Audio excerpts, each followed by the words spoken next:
그림은 지구 자전축 경사각의 변화를 나타낸 것이다 그랬고요. 이거 외적 요인 문제네요. 자전축 경사각 이외의 요인은 변하지 않는 데 쓰니까 우리는 경사각만 봐야 될 것 같고요.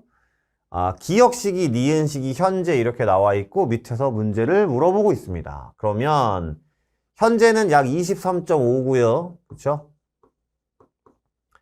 자, 기억 시기는 경사각이 한 22.5, 기억 시기는 한 22.5, 지금보다 작은 거네요.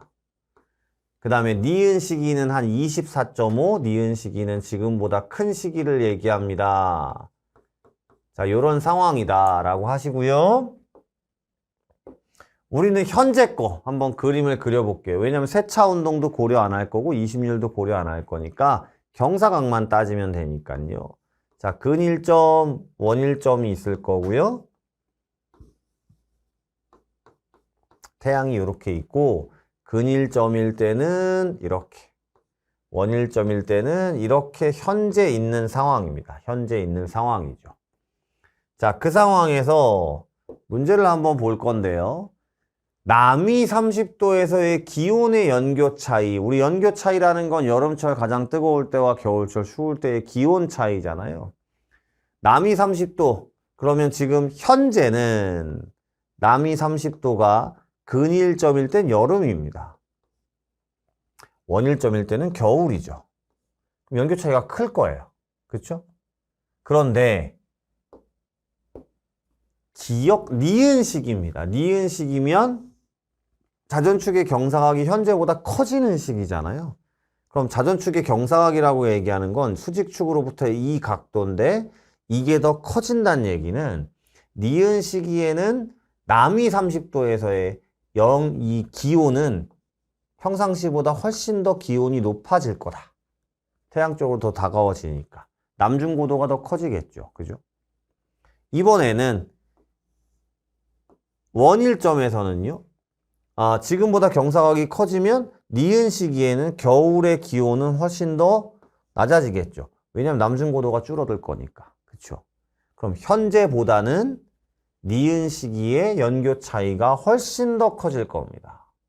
그래서 현재가 니은 시기보다 작다는 동그라미가 되겠어요. 그렇죠?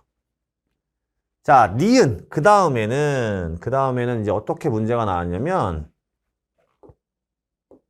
이걸 좀 지워보고요. 자, 겨울철 남중고도를 물어보고 있습니다. 이제 겨울철 남중고도를 물어보고 있어요. 어디서? 북위 30도에서의 겨울철. 그러면 자, 겨울철이면 언제가 돼요? 북위 30도면 겨울철이니까 근일점이 되겠죠. 태양을 이렇게 그려드리겠습니다. 근일점입니다. 북위 30도가 겨울철일 때. 그러면 평상시에는요. 자, 여기 수직축으로부터 23.5도 떨어져 있을 때는 어떻게 돼요? 태양 에너지가 이렇게 지표면으로 온다라고 했을 때 이렇게 남중고도가 요 값을 나타내고 있었겠죠. 그렇죠? 자, 그런데 현재가 기역시기라고 얘기합니다. 자, 기역시기는 현재보다는 자전축의 경사가 더 완만해지는 시기. 그러니까 요 23.5가 이제 오른쪽 방향, 시계 방향으로 도는 시기가 되겠죠. 그럼 이것도 시계 방향으로, 지표면도 시계 방향으로 회전하게 될 거고요. 그럼 자전축의 경사는 훨씬 더, 자전축의 경사란다. 남중고도는 훨씬 더 커질 겁니다. 그렇죠? 아무래도 현재보다는 22.5가 되면 북반구의 겨울철은 남중고도가 커지면서 훨씬 더 따뜻해질 거예요. 이해 가시겠어요?